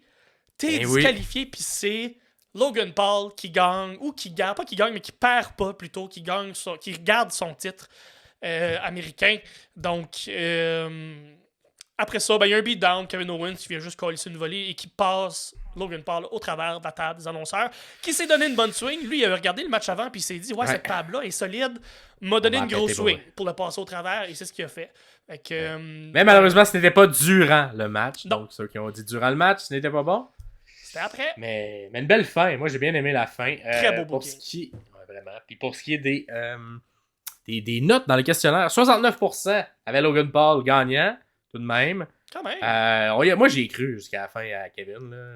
Ça arrive vraiment. Mais le faux 1-2-3, là, c'était tout très fou bon. comme un sac, comme un manche à balai. Là. Et la disqualification, tout de même, 23% des gens l'avaient vu venir. Que ça allait finir pas clean, ce match-là. Ouais. Donc, bravo à ces gens-là. Le match a duré moins de 18 minutes, 14 minutes seulement. La table des commentateurs n'a pas été détruite durant le match. Logan Paul a été aidé. C'est le seul qui a été aidé. Et un Frog Splash, un seul, a été réussi ici du côté de Kevin Owens. Donc, c'était les réponses à vos questions. Et, as-tu autre chose à dire sinon ce match? Ça va continuer jusqu'à Mania? Je sais pas. Non, moi je passerai à autre chose. Passe à autre chose? Parfait. Ouais. Ah bon, avec un faux finish comme ça, comme des fois ça s'installe les rematchs, mais bon. Pour moi, d'après moi, il va y avoir d'autres morceaux qui vont venir s'ajouter à ça. Moi, je pense que Sami Zayn va tourner autour de ce feud-là. Ah, ça ferait du sens. Oui, mais écoute, ils ont une belle chimie ensemble. Je sais pas à quel point ils s'apprécient comme personnalité, comme personne en dehors, mais la chimie fonctionne, puis ça fait des bons matchs. Fait que moi, je suis pas contre. Vraiment pas. Et on termine le Royal Rumble avec le Royal Rumble masculin, qu'on va pas analyser au complet, qu'on le fait avec celui des femmes, parce qu'on l'a un peu moins apprécié. Malheureusement, il y a peut-être un petit manque de rythmique dans le match. Ouais. On s'entend, les Rumbles, c'est pas les meilleurs non plus matchs de l'habitude, mais même l'histoire, j'ai pas trouvé ça tant bien que ça écrit. Peut-être un peu de manque de surprise aussi dans le nom des lutteurs. Et on a même 3 lutteurs qui avaient été annoncés pour le match qui n'ont pas été présents. Donc, tout le clan de Chad Gable, Tozawa et Otis avaient été annoncés comme des participants et quelque chose s'est passé et ils n'y sont plus. Malheureusement. Des choses à dire, peut-être les highlights là, que tu as en mémoire sur ce match. Sami Zayn en numéro 20. Numéro 30. Numéro 30. C'est un beau. Numéro 30, c'est tout le temps un gros pop. Fait que c'est le fun de le voir là. Ça veut dire que. On n'a pas mis de surprise, mais on a mis quelqu'un qu'on aime. Exactement. Donc, ils ont une bonne confiance qu'elle allait avoir une bonne réception. Sinon, dans des beaux spots, Braun Breaker. Un gars d'NXT, il y a du torque. Le fils de M. Steiner. Exactement. Qui va aimer cet épisode ici parce qu'on a des stats. On a des stats de maths, fait que c'est un fan de mathématiques, M. Steiner. Tout est dans tout. Fait que non, Braun Breaker, que j'avais vu lutter quand il est arrivé il y a comme 2 ans à NXT, puis j'ai pas revu depuis parce que je ne suis plus le produit. Et une amélioration incroyable, une progression gros hit factor. Fou, là, vraiment un gros hit factor. Qui d'autre ensuite? Le début, Jimmy, quand même aimé ça. Toute l'histoire de Jimmy qui essaie de se faire des amis tout le long. Son booking tout le long est incroyable. Il veut que tout le monde soit son chum, il veut être en équipe, puis il n'y a personne qui. Même que il y a un moment donné, il se fait, je pense que c'est Gunther qui le ramasse puis qui donne une corde à linge, il tombe à terre, puis il est comme en tabarnak, puis comme un enfant. Personne n'est mon ami. Un beau booking là, pour Jimmy, puis il joue très bien. Les deux frères Rousseau, Jay et Jimmy jouent la comédie un peu comme Chelsea Green, là, très très bien, là, sont super bons. Vraiment, puis sinon toi, tes points forts... Ben, on a le retour d'Andrade et l'idolo, qui est peut-être pas un retour comme... En tout cas, ça n'a pas été... on l'a pas vendu si fort que ça. C'est pas trop clair non plus. Il a été éliminé par Bronson Reed. C'est vraiment la feud qu'on va faire. C'est Bronson qui tease qu'il va faire une feud contre quelqu'un. Tu veux dire que Bronson monte ou Andrade s'en va à NXT? Ben, Bronson, techniquement, est déjà à Raw ou SmackDown. Pour de vrai? Bronson Reed. Moi, je pensais qu'il était... Ouais. Ah oui, c'est Bronson Reed, pas... Je pensais à Braun non, pas Braun Breaker. Bronson Reed, qui est... Ouais, c'est ça, ouais. Ensuite, moi, un petit MVP, Carmelo Hayes, qui je trouve qu'il a été solide dans plusieurs spots. Oui, absolument. Et là, d'ailleurs, hein, les gens le mettent à NXT. Moi, je prends la décision qu'il n'est pas à NXT puisqu'il y a eu plusieurs matchs au cours des dernières semaines à SmackDown. Donc, pour moi, c'était un compétiteur qui venait de SmackDown. Donc, pour combien il y allait avoir de gens de NXT? Seulement un. Et c'est Braun Breaker. Sinon, qui d'autre qui était... au début, on a comme installé un peu le mid-card au complet avec Santos Escobar, Andrade. Un peu des petits clins d'œil de ça. Beaucoup de Karrion mid-card. Cross, Garlito. Ouais. Beaucoup de mid-card. Puis en même temps, ça m'a surpris le nombre de mid-card qu'il y avait. Je m'attendais à plus de star power peut-être pour le Rumble masculin. Quand même pas tant que ça. Fait que tu sais, jusqu'à 15, t'as un Ludwig, Bobby Lashley, les Mysterio, Karrion Cross, Nakamura. Tout le monde qui est comme pris dans des feuds de mid-card. Le 15e, le gagnant, Cody Rhodes, qui arrive, qui a quand même fait une belle run, on s'entend. Par la suite, c'est ça, dans Homos, le retour de Homos, est arrivé. Kofi Kingston qui n'a pas fait de spot. Gunther qui a été mis dominant quand même. Quoi d'autre? Ouais, il y a même des gens tard dans la carte qui arrivent, mais qui sont pas des surprises, genre un Ricochet. Ricochet en 29e. Un Midcard. 28, Damon Priest 26, tu sais, Miz 25.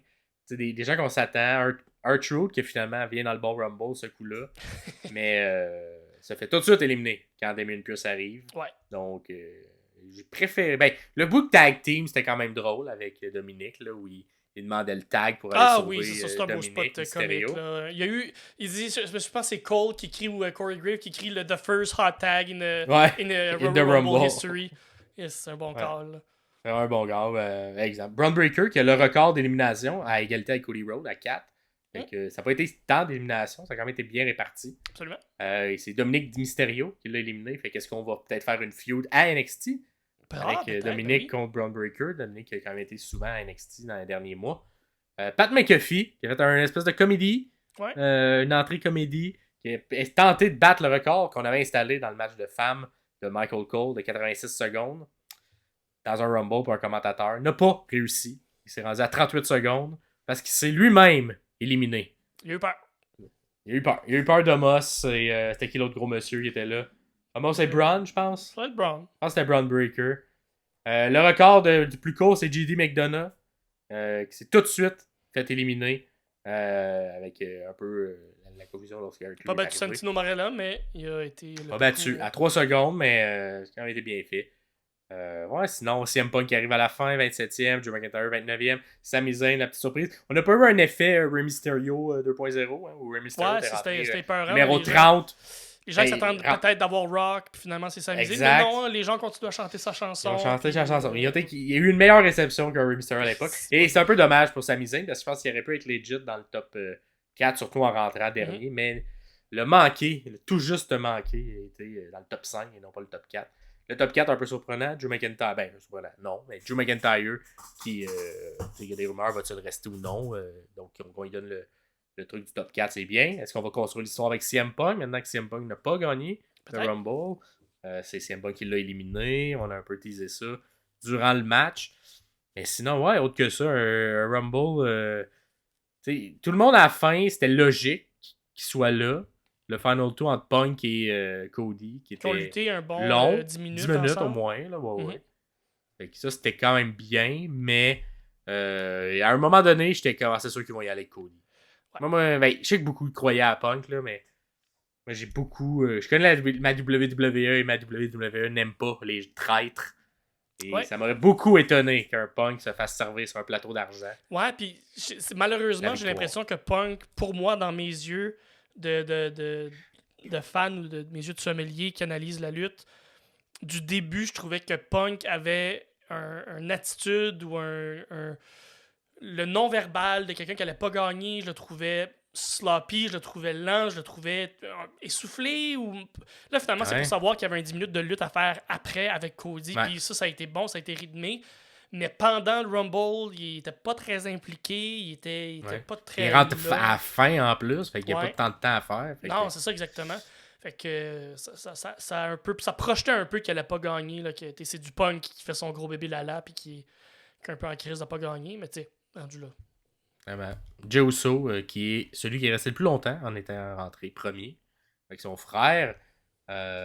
Puis, ouais, c'est ça. Je pense que j'ai couvert toutes les questions qu'on avait pour le questionnaire. Fait que tout de même, il y avait 7%, 8% des gens qui avaient mis Cody Rhodes gagnant. La majorité voyait en Punk Rock. Punk ou Punk Rock. Le Punk Rock était populaire dans nos choix. Malheureusement, The Rock, c'était vraiment un effet all-in. Hein. S'il était là, d'après moi, il gagnait, mais il n'y a pas été. Et, même pas proche d'être là. Ben là, tu sais, c'est ça. Quand t'es pas là, t'es pas là. Faut être proche d'y être. Sinon, ouais, il n'y a pas eu vraiment de surprise côté légende non plus. Pas de gros noms qui sont venus dans le match. À la retraite, semi-retraite, j'ai mis Pat McAfee. Mais tu sais, c'est même pas un ancien lutteur, mais tu sais, il n'y a plus de lutte. Et sinon, ça se complète un peu. Le Royal Rumble, que je donnerais peut-être quoi? Moi, je donnerais C+, moi, à ce Rumble-là. Ouais, c'est plus. Ça fait du sens. Plus. Niveau de lutte, pas top. Booking, correct. Un peu prévisible. Mm-hmm. Mais somme toute, c'était bien. Pas une money de bank qui a été cachée, évidemment. Mm-hmm. À l'intérieur. Il y a d'autres questions. Il y a eu des nouveaux lutteurs d'une ancienne compagnie qui sont venus des deux côtés. Fait qu'Andrade et de l'autre côté, Madame Grace et Naomi sont revenus. Et notre match préféré était le Rumble féminin. Donc, bravo à ceux et celles qui ont répondu à cette question-là. Gros merci pour tout. Oui. Gros merci pour tout le monde d'avoir rempli encore une fois le formulaire. Ouais. Et là, qui a gagné ça? La moyenne est 43 sur 104. Vous allez recevoir vos résultats sous peu. Évidemment, c'est des prédictions. Hein, fait que c'est pas comme à l'école. Là. Ouais, parce qu'il n'y a pas grand monde qui la barre. Exact. Et si vous êtes en bas de 43, un peu moins bon. Si vous êtes au-dessus de 43, un peu meilleur que la moyenne. Et le top 3, on a en troisième position égalité. On a Top House et Pierre C. Que je suppose que c'est toi, Pierre C. C'est moi, ça, Pierre C. Avec 50 points. Félicitations, les gars. En deuxième position, on a Elisabeth. Oh, bravo. Team Geekson. Fidèle abonnée. Avec 52 points. C'est quand même serré. Et en première position, avec 53 points, très serré, on a moi. Ah, ben là. Le sommelier Max Perriard. Alors, je gagne pour la première fois un championnat. Faut que quelqu'un double check tout ça. Moi, je suis pas. Non. Là, t'es tout seul de ton côté. Tu peux truquer tout ça. Ah, ok. On peut... Mais pour vrai, je pourrais m'enlever. Je pourrais dire que c'est Lee qui a gagné. Mais non, il y a même des questions, tu sais, quand je m'ostinais que j'ai pas eu à cause de mon ostination moi-même. Fait que la plupart des trucs qui étaient pas. C'est ça. Tu sais, qu'il y avait des protés à faire, c'est pas nécessairement que j'ai eu la réponse. Pas parce que tu penses aux questions que t'es capable d'avoir la réponse. C'est toutes des faits qui arrivent pendant le. Puis tu sais, quand je corrige, je me souviens à moitié de mes réponses aussi. Je n'ai pas eu de Rock, mais j'ai eu quand même Bayley comme gagnante. Fait que c'est sûr, ça l'aide à avoir des points, à avoir les deux personnes qui gagnent le Rumble. Sinon, j'ai eu les bons gagnants de tous les matchs. Fait que ça aussi, ça l'aide à avoir. On est quand même plusieurs qui l'ont eu parce que, non, j'ai pas eu les gars, là. Cependant, j'avais mis The Rock, mais les 3 autres matchs, je les ai eus. Et comment personne a eu, tout ça. Fait que, ça a été.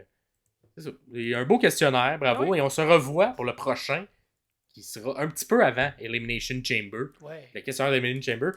On en a jasé un petit peu et je pense qu'on fera pas d'analyse du PLE qui sera en Arabie Saoudite. Donc, pour des raisons que vous vous doutez. On rentre pas dans la politique ni rien de ça, mais je pense qu'on va sauter celle-là par principe, par morale. Et on va se croiser les doigts qu'éventuellement il n'y ait pas un des gros pay-per-view qui soit fait là-bas, parce que là, si c'est un des gros, on aura un peu pas le choix. Mais comme c'est un truc de transition, on va décider de faire que... On va quand même acknowledge ce qui s'est passé dans les épisodes. Mais on fera pas le questionnaire, puis on fera pas 2 épisodes là-dessus. On va le souligner, on va voir, s'il y a eu des bons matchs, on va peut-être aller voir les highlights comme je fais d'habitude. Mais sans plus, sinon... Exact. En fait, l'épisode qui suit va être un épisode régulier sur ce qui s'est passé cette semaine dans la lutte. Fait que ça va peut-être un peu bizarre côté ligne du temps, parce qu'on va un peu on va suivre ce qui va précéder le Rumble, mais il y a eu des bons matchs, il y a eu des belles promos puis des histoires à souligner. Fait qu'on va le faire ensemble dans la prochaine épisode. Exact. N'hésitez pas, on vous le rappelle, de mettre des likes. Où qu'on peut nous suivre, Pierre? On peut nous suivre sur toutes vos plateformes de balado, de podcast préférés. Si vous voulez nous parler, si vous écoutez en audio, venez-vous-en sur Facebook, c'est là que ça se passe. On met des posts pour chaque épisode. Vous pouvez commenter, liker, partager directement sur Facebook. Si vous êtes sur YouTube, vous commentez directement en dessous de la vidéo. C'est aussi là que ça se passe. On est rejoignable, on est parlable. Ouais, puis là, sur YouTube, ça se passe un peu. Vous êtes rendu quelques-uns. On est rendu plus de 450 personnes. Même qui sont abonnés. Donc, évidemment, il y a des trucs plus courts qui sont plus suivis par certaines personnes. Mais c'est pas grave, hein, si vous nous écoutez à travers tout le podcast, c'est pour vous qu'on le fait principalement, parce que là qu'on met le temps. Les extraits, c'est les extraits. Il y en a qui préfèrent seulement regarder les extraits, c'est bien correct aussi. Mais merci à tout le monde de nous suivre. Et n'hésitez pas à partager, à en jaser aux gens qui suivent la lutte autour de vous. Parce qu'on va se partir. C'est le Road to WrestleMania qui a commencé. Et nous, ça va être le Road to 1000 abonnés sur YouTube qui va commencer. Suivez-nous, ça part. On va mettre le hashtag Road to 1000 abonnés avant Mania. Fait que là, on aimerait que d'ici Mania, on se rende à 1000. On est à 450 en ce moment. Fait que si vous voulez nous aider, parlez-en. Faut partager, likez. Juste liker, là, pour vrai. Liker, mettre des commentaires, ça l'aide l'algorithme. Ça fait qu'ils vont proposer notre podcast à d'autres gens. Fait que merci de le faire. Faites juste commenter un cœur, faites juste commenter un bonhomme sourire. Juste ça nous aide beaucoup, beaucoup, beaucoup. Vraiment. Sinon, merci. Suivez-nous sur les autres plateformes. Et on se revoit le 1er février. Déjà le mois de février. Tu crois? Ça passe vite. Ça passe vite. 1er février, le prochain épisode régulier, où on fera un retour sur les derniers matchs de la semaine. On va peut-être aussi couvrir le Raw de lundi qui s'en vient. De ce soir, si vous nous écoutez le jour même. Donc, le Raw après Rumble, on va peut-être le couvrir également. Merci à tous, sinon. Ciao, ciao. C'est Max Perriard et Pierre Castonguay. Bye bye. Bye.